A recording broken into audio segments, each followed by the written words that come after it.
계속해서 예배 우리 상징들이 지난 시간에 예배 상징들이 세 가지 것 있다고 말씀드렸는데 잠깐 그것을 짚고 넘어가겠습니다. 그래서 첫 번째는 예배 상징들 여러 가지 것이 있는데 첫째는 감각적 상징들이 있다고 했습니다. 첫째 감각적 상징, 둘째 행위적 상징이 있다고 했습니다. 그래서 지난 시간은 감각적 상징만 이야기했는데 오늘은 이제 행위적 상징부터 이야기합니다.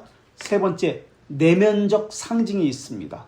첫째 감각적 상징, 둘째 예배 행위 가운데는 두 번째는 행위적 상징, 세 번째는 내면적 상징, 이런 것이 있습니다. 그래서 감각적 상징에는 첫 번째 십자가 조명, 그림, 색깔, 조각, 모자이크, 성경대, 천장, 벽 이런 장식들과 시각적인 것들을 이야기했습니다. 또 청각적인 것들, 피아노 소리, 소음, 성경봉도 등 이러한 것들을 보거나 듣게 하는 요소가 이 감각적 상징들이 있다.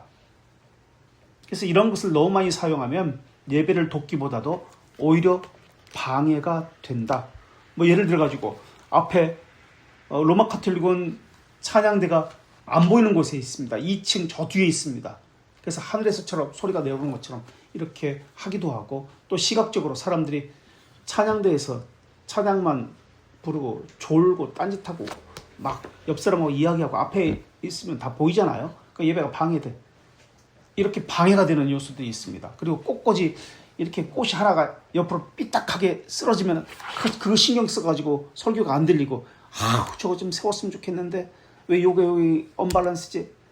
이런 생각도 들고, 또 목사님 넥타이가 또 삐뚤어지고 이렇게 한쪽으로 치우쳤으면 저 막 시선이 집중이 안 돼. 들리지가 않아. 예를 들면 이런 것이고요. 자, 이런 것이 감각적 상징들인데요. 행동에 오늘은 두 번째부터 하겠습니다. 상징적 행위, 행위적 상징이라고 했습니다. 행위적 상징 또는 상징적 행위, 어떤 것들이 있을까요? 예배 가운데 상징적인 것, 그런 행위들이 행위적으로 상징을 보이는 것, 일어나는 것도 행위잖아요. 그죠? 육체적 움직임을 이야기합니다. 이것을 통해서 가치 있는 목적을 달성하게 하기 위한 것, 이런 것이 지금 행위적 상징 또는 상징적 행위를 이야기합니다. 축도할 때 예배 가운데 손을 듭니다. 그렇죠? 손을 왜 들어? 의미가 있어요. 어떤 목적을 달성하기 위해서 손을 듭니다. 성찬시에 빵을 들고 찢습니다. 이거 부스러기 떨어지게 왜 이걸 빵을 찢어? 의미가 있어요. 이것이 의미하는 바가 있는데 이것을 말하기 위해서 그 빵을 찢고 손을 들고 합니다. 또 찬양대가 혹시 이 교회에서 어떻게 했는지 모르겠습니다만 목사님이 뒤에서부터, 우린 저쪽 교회에 있을 때 목사님이 장로님하고 기도하는 장로님하고 입장을 했어요. 뒤에서부터 딱 서 있어요. 뒤쪽에 딱 서 있고 찬양대가 딱 일어나서 찬송을 부릅니다. 그러면 그때 입장을 합니다. 목사님들이. 또 어떤 교회는 찬양대가 입장을 하면서 노래를 부르면서 나아갑니다. 이런 것들이 다 행위적 상징들이죠. 왜 일어서지? 왜 앉는 것이지? 왜 두 손을 들지? 왜 앞으로 두 손을 펼치지? 왜 눈을 감는 것이지? 왜 고개를 숙이는 것이지? 왜 무릎을 꿇는 것이지? 왜 세례할 때 물을 뿌리는 것이지? 왜 머리에다 물을 뿌리는 것이지? 이러한 것들. 왜 십계명을 읽지? 왜 아멘으로 화답을 하지? 이게 다 상징적인 것입니다. 머리를 숙일 때 머리를 숙일 때 기도가 아니라 기도할 때 머리를 숙이지? 이유가 뭐예요? 상징적 행위들이에요. 왜 눈을 뜨고 우리는 개혁교회에서는 축도할 때 목사님 바라보라고 이야기하지? 축도라는 말 자체가 좀 잘못됐지만 어쨌든 강복선언이지만 왜 찬송할 때 일어나서 하지? 다 의미가 있어요. 하나하나 이게 상징적인 행위이기 때문에. 왜 성찬시에 앞으로 나오는 것이? 어떻게 했어요? 성찬 그쪽 교회에서는 목사님 나와서 이렇게 했어요? 아니면 앞에 나와서 했어요? 성도들이 이렇게도 하고 저렇게도 하면 돼. 원래는 앉아있고 안주사님과 장로님들이 앞에면 나와서 앉아서 했어요? 그 이유는 무엇이지? 왜 어느 교회는 성도들이 앞으로 나오고 어느 교회는 앉아서 그것을 받지? 우리는 성경이 가운데 펼쳐져 있습니다. 그날 설교하는 본문이 펼쳐져 있어요. 왜 그 성경 본문이 회중을 향해서 펼쳐져 있지? 왜 어느 교회는 그 성경이 저쪽 반대편 정면을 향해서 회중 쪽이 아니라 반대편을 향해서 그렇게 펼쳐져 있지? 다 이유가 있을 거란 말입니다.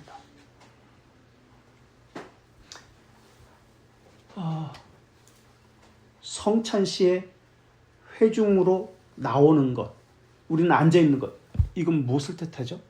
그 제일 쉬운 거니까 일반적으로 많이 알고 있으니까 한번 이야기해 볼까요? 뭐예요? 뭘 뜻해요? 네? 성찬시에 이것이 말하고자 하는 것이 뭐예요?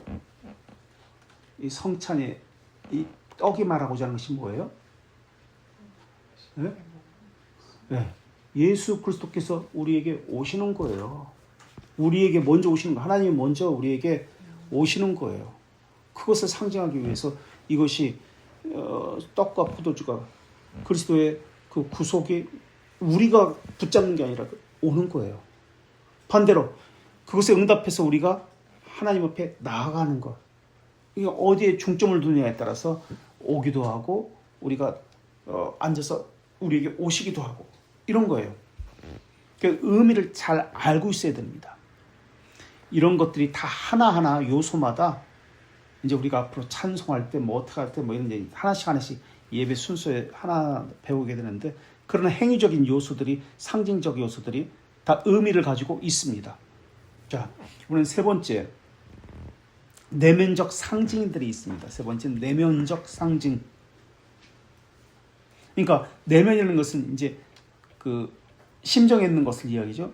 마음을 이야기하죠. 예배하는 이들의 마음, 생각하게 하는 것들, 생각, 마음, 감정 이런 것들 이야기합니다. 그 내면적 상징들은 그러니까 시각으로 보는 것일 수도 있습니다. 보는 것을 통해서 감정적이 어떻게 되는 수도 있으니까 또 귀로 듣는 것일 수도 있습니다.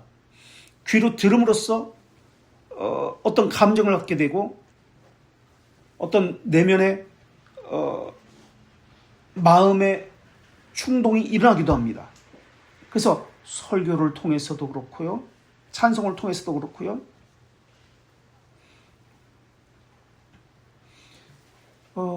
목사가 앞에 서 있는 것 자체가 설교자로서 서 있는 것 자체가 예배하려는 마음을 갖게도 만듭니다. 이런 것들이 다 마음의 내면적 상징들과 관련되어 있습니다. 또 십자가에서 어떤 교회는 빛이 나옵니다. 빛을 통해서 마음을 다스리기도 하고 마음의 경건함을 유지하기도 만듭니다. 또 음악을 틀어놓고 경건한 마음을 갖기도 합니다. 그렇다면 또 이런 질문을 할 수 있습니다. 하나님은 영이신데 어떻게 무생물을 통해서 이런 피조물들을 통해서 물건을 통해서 하나님을 표현하게 할 수 있습니까? 어떻게 하나님을 상징적으로 드러나게 할 수 있습니까?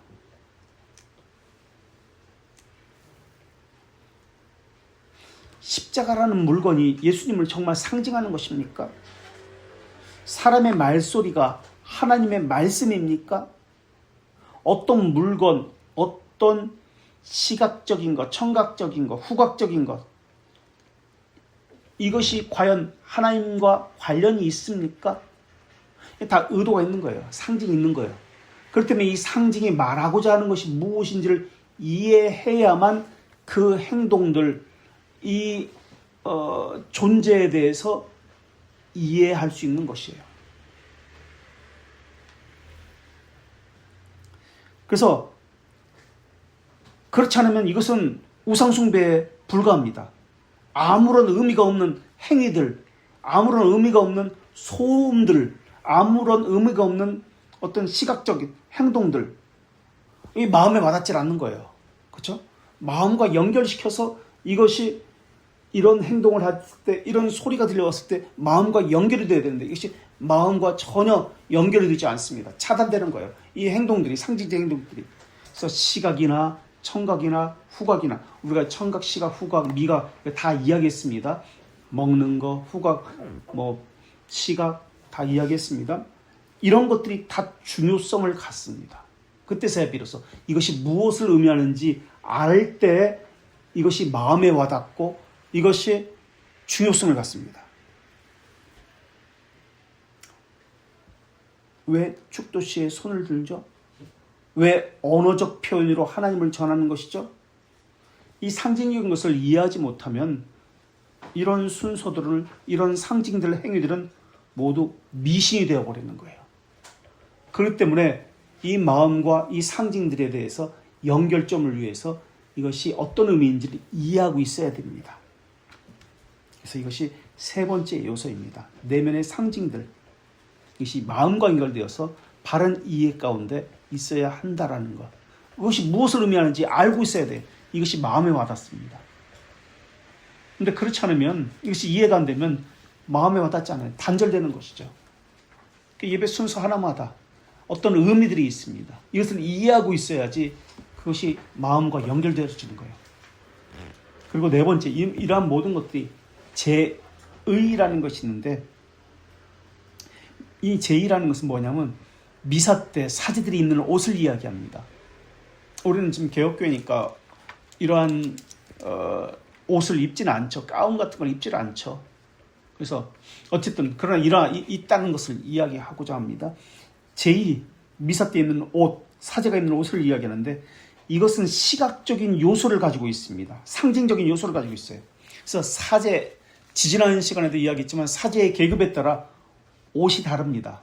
교황은 흰색을 입고요. 주교는 자주색을 입고 일반 사제들은 검은색을 입습니다. 또 주교는 분홍색 띠를 띠고요. 일반 사제는 허리띠 없이 그냥 통짜 검은색, 열혈 사제 보면 검은색 옷만 입고 있잖아요. 아무것도 걸치는 것도 없고 소매에 걸치는 것도 없고 아무것도 없어요.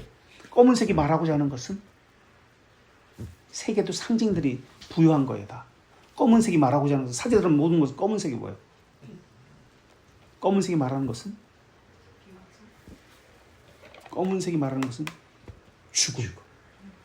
죽음을 얘기합니다. 예수 그리스도의 죽음. 그 검은색에 여기 로만 칼라, 흰색 이렇게 차이나 카틀라 같은 거 여기 있잖아요. 이 흰색을 해요. 이것이 말하는 것은 죽음, 예수 그리스도의 죽음. 또 로만 칼라 흰색은 헌신을 이야기합니다. 헌신, 순결한 헌신.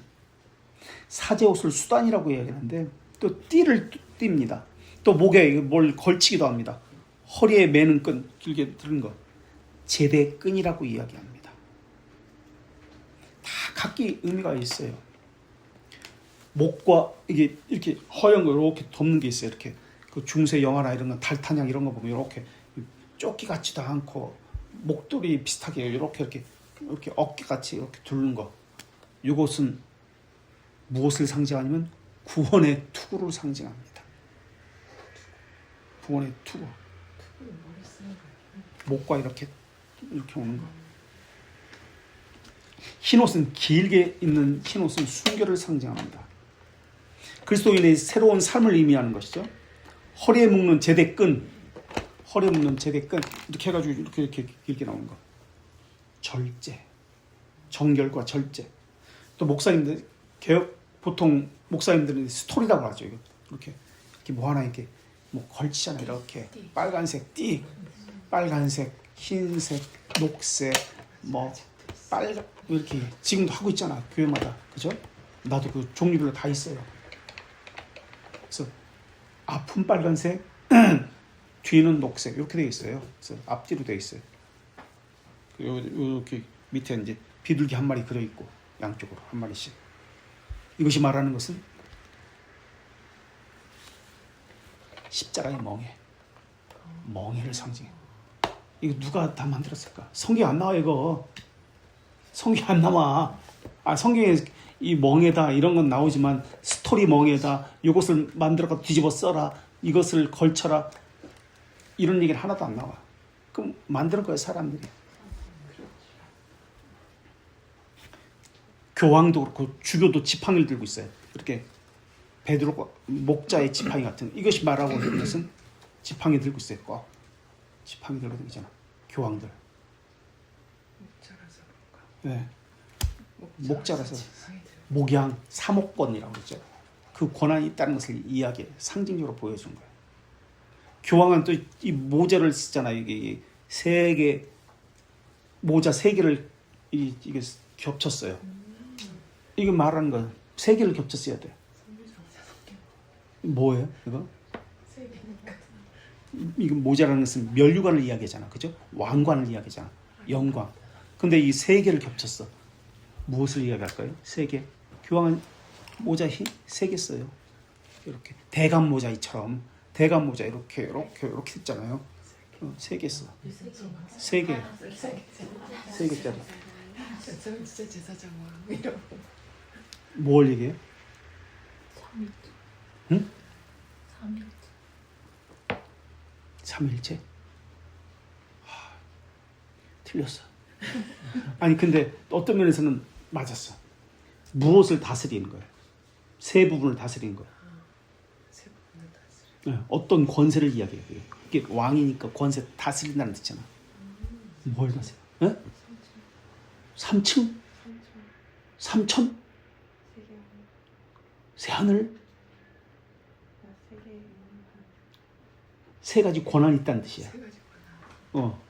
왕으로서 세 나라를 다스리는 거야. 세 개. 세 개. 이 땅의 나라, 뭐 하늘의 나라, 지구 뭐 이런 거. 바로 그거야. 아 진짜? 교회를 다스리고 이 땅의 세상을 다스리고 영권을 다스리는 거야. 영권? 하늘을. 이야, 이런 교만이 어디 있어? 이 세상을 다스리고 모든 것을 다스리는 거야. 그냥 모든 존재하는 걸 다스리는 거야. 땅에서 하늘까지, 단에서 부엘세바까지 다 다스리는 거야. 존재하는 모든 것. 영적인 것까지 다 영적인 거지. 이 세상에 있는 권력과 그런데 또 세상도 교회는 물론이고, 다스리고 영도 다스린다. 교회도 다스리고 하나님이 영적인 것을 다 다스린다는 개념. 그러니까 그러면 교황은 하나님이라는 소리. 대리자잖아. 대리자. 아 대리자. 피카 대리자. 아 비카가 대리자? 피카 비카 뜻이? 피카.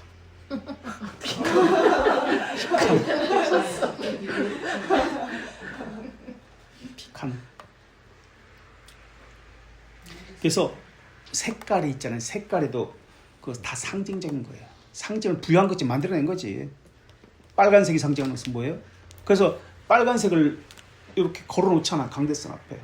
스톨도 맞춰가지고 이것도 띠도 강대상 앞에 걸어놓는 것과 동일한 걸 해야 돼요. 틀리면 안 돼. 근데 그걸 언제 그렇게 다 맞춰? 그래서 부목사하고 담임목사하고 틀리게 부목사가 이렇게 해고할 때도 있어. 그럼 뒤지게 혼나는 거지. 그런 경우 많아요. 그래서 미리 체크해야 돼. 오늘 무슨 색깔이죠? 사순절은 무슨 색깔이죠? 이렇게. 절기에 따라서 색깔이. 절기에 따라 다르니까. 그 상징하는 색이 있는 거예요. 빨간색은 쉽게 얘기해서 피, 순교. 그걸 상징하는 게 빨간색. 흰색은 아무 때나 하는 거 아니에요? 부활, 영광. 근데 흰색과 검은색 가운 있잖아. 목사님들 여름에는 더우니까 흰색 옷을 입고 겨울에는 추우니까 검은색 가운을 해요. 그럼 될까요, 안 될까요? 안 돼요. 근데 그렇게 하고 있어요. 그렇게 하죠. 그렇게 하고 있어. 안 돼. 어쨌든 그렇게 하고 있어요. 예. 하복 동복으로 그렇게 생각하는데 아니에요. 색이 있어요. 그렇게 갖고 있어서 그런 줄 알았어. 의미를 모르니까. 녹색은 대부분은 녹색입니다. 성장, 생명을 이야기합니다. 녹색. 보라색은 우리도 보라색이죠. 보라색은 BTS 고난. 그리고 고난만이 아니라 고난만 있는 거 아니에요. 고난만 있는 거 아니에요. 좋은 것도 하나 있더라. 좋은 것도 있어요. 고난만 생각나. 참회, 고난 이런 뜻만 있는 게 아니에요. 그 고난 주간에는 보라색해요.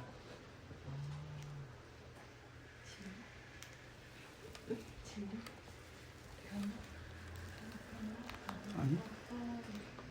기쁨? 기다림도 있고요. 그럼 좋은 거 아니네. 기다림, 견이라는 개념이지.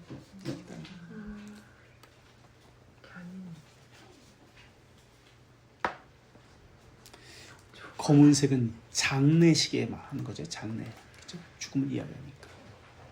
그래서 사제는 사역자는 자기를 부인한다, 죽었다라는 개념으로서 검은색 옷을 입습니다. 그래서 평소에는 검은색을 입는 거예요. 자기 죽음을 나타나기 위해서. 그리고 사제는 하나만 입습니다. 그러니까 더 붙이잖아. 뭐 이게 더 붙이고 어깨 붙이고 모자 쓰고 지팡이 들고 하나씩 안 붙여. 그냥 단순하게 검은색만 딱 해. 요거 하나만 하고. 근데 점점 높아질수록 한 개 붙이고 한 개 붙이고 한 개 붙이고 한 개 늘어뜨리고 이런 것이 점점 늘어나는 거예요. 그래서 주교는 12가지 옷을 입습니다. 덧붙이는 거. 그 하는데도 골치가 아픈 거예요. 이런 것은 성경에 다 만들어낸 거죠. 사람이 성경에서 다 갖다가 만들어낸 거예요. 그러니까 이것을 주로 성경을 가지고 상징으로서 이렇게 보이는 거예요. 그래서 종교개혁자들은 이것을 다 없애버렸습니다. 왜? 이것 자체에 무슨 능력이 있는 것처럼. 그래서 미신적으로 숭배하기 때문에 다 없애버린 거예요. 신비를 부여하기 때문에 다 없애버린 거예요. 그런데 지금도 천주교 수도원이나 이런 데 가면, 유명한 수도원 같은 데 가면 항상 있는 것이 있어요. 전시해 놓은 것.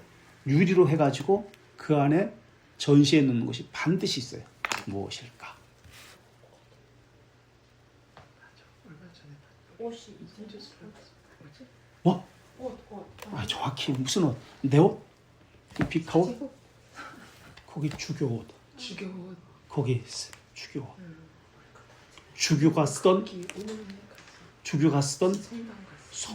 성물이라고 얘기하죠. 뭐 성경, 뭐 염주, 십자가, 그 다 박물관에 다 있어요.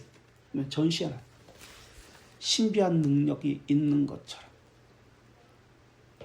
그래서 신성시하고 높이는 경향이 있습니다.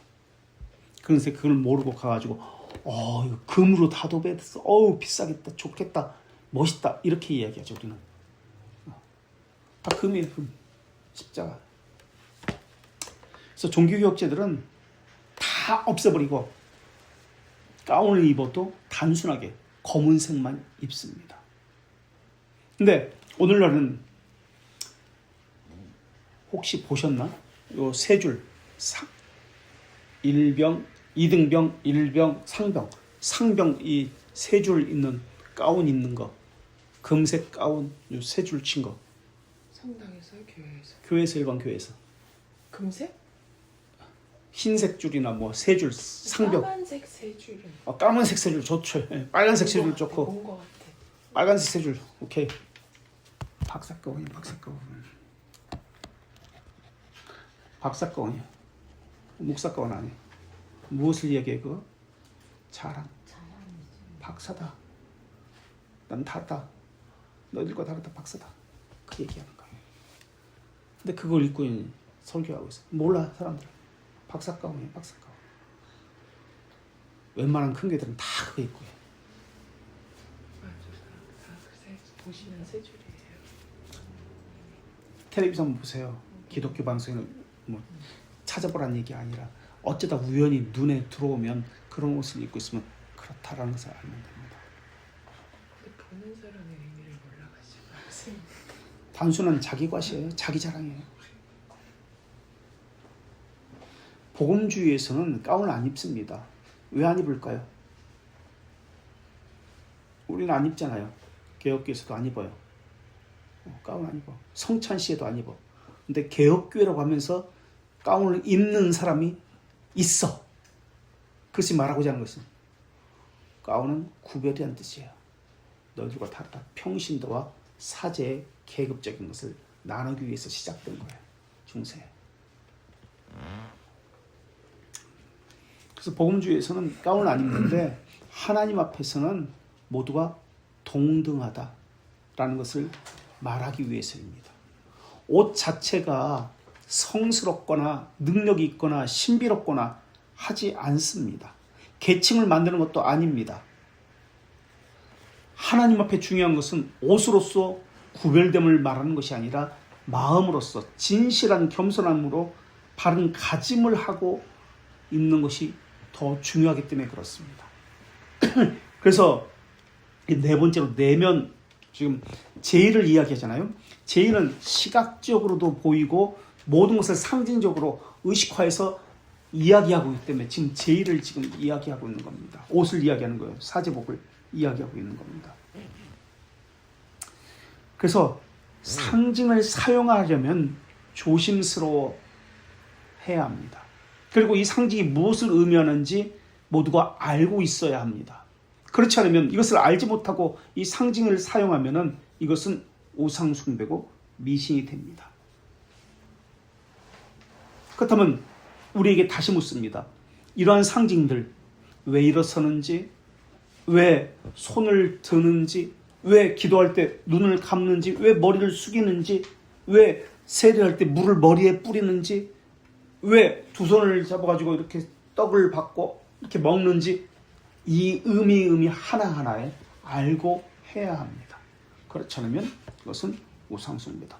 왜 목사가 손을 내밀고 손을 들기도 하고 빵을 찍기도 하고 하는지 하나하나 다 알고 사용해야 합니다.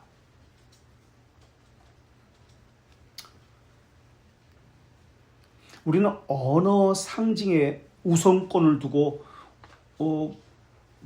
우선권을 두고 지금 제일 먼저 그것만 생각하고 있잖아요. 행위에 대해서, 내면에 대해서는 전혀 관심을 갖지 않잖아요. 언어만 가지고 이야기하잖아요. 그리고 언어를 이야기할 때 불필요한 것들, 언어를 방해하는 이 불필요한 것을 없애야 한다라고 이야기합니다.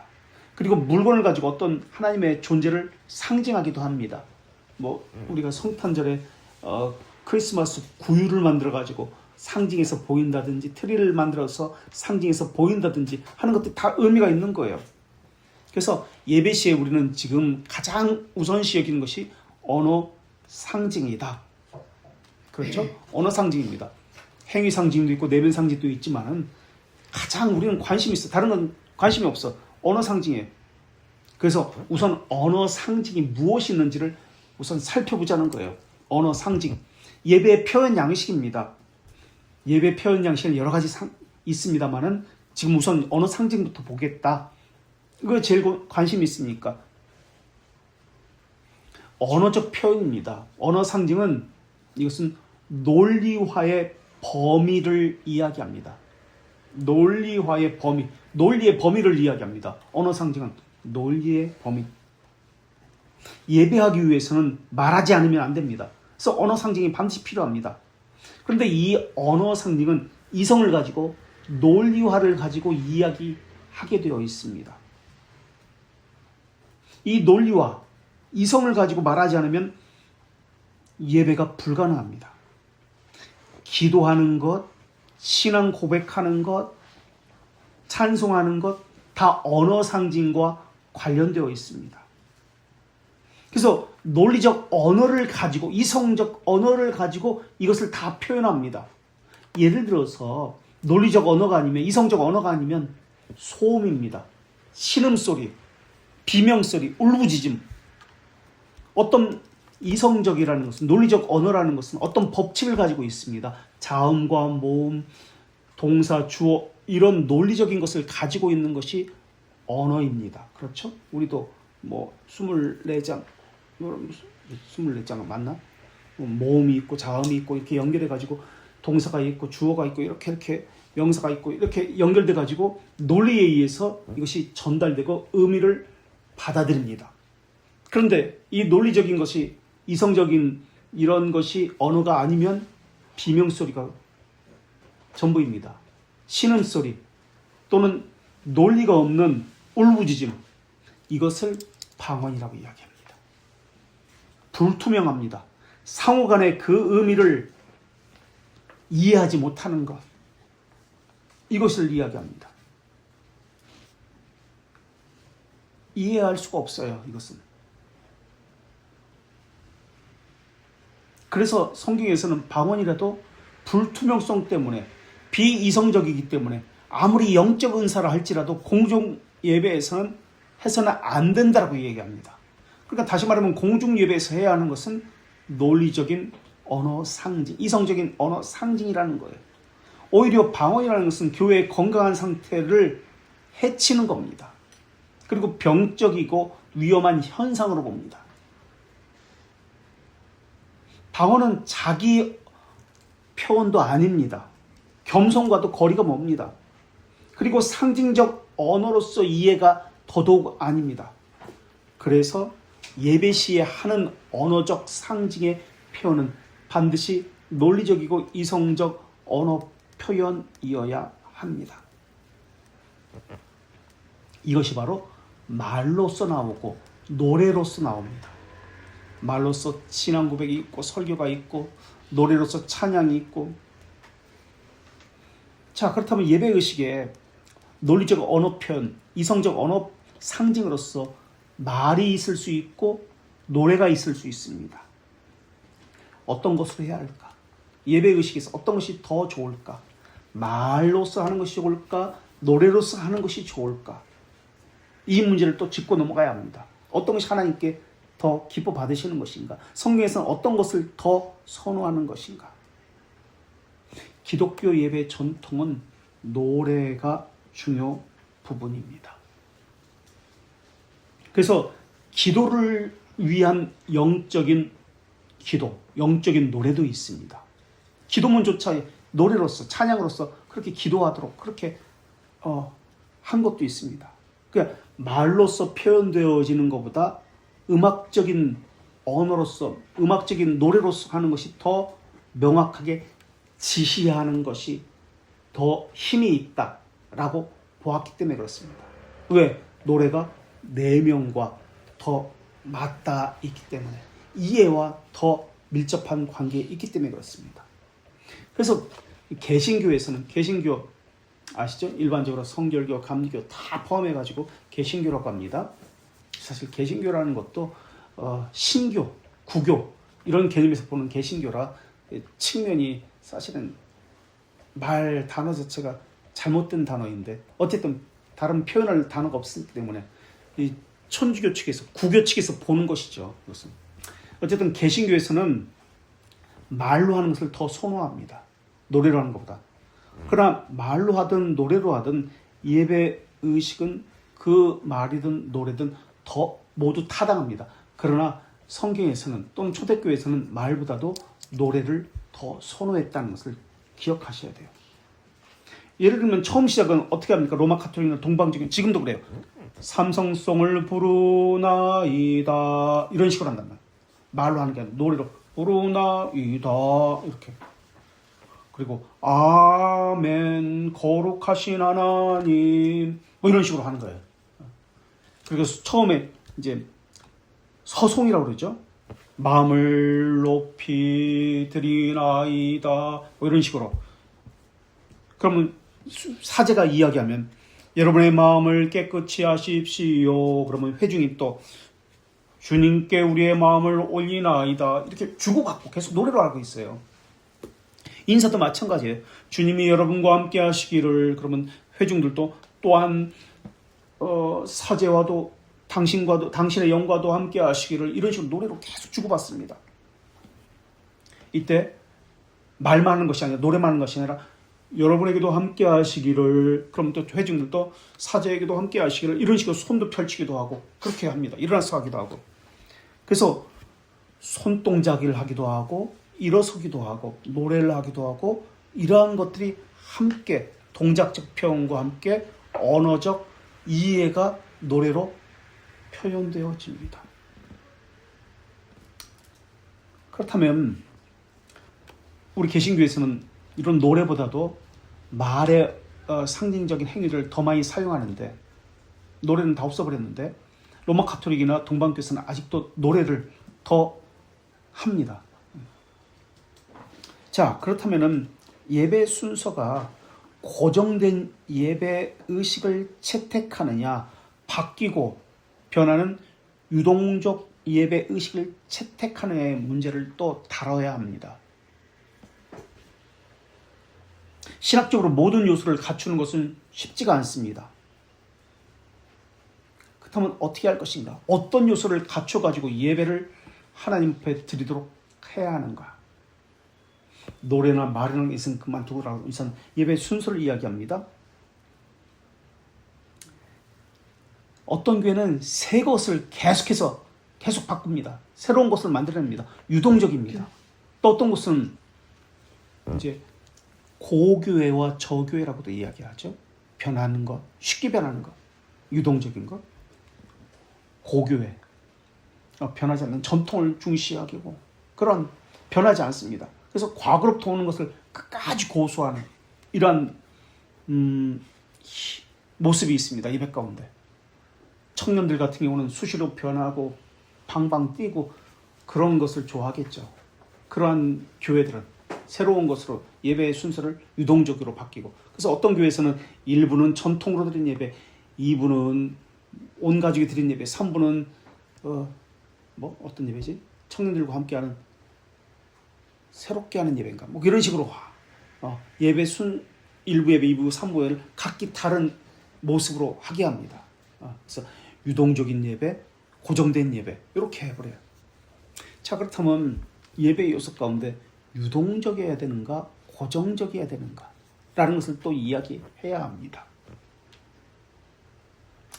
이것은 우리 다음 시간에 합시다.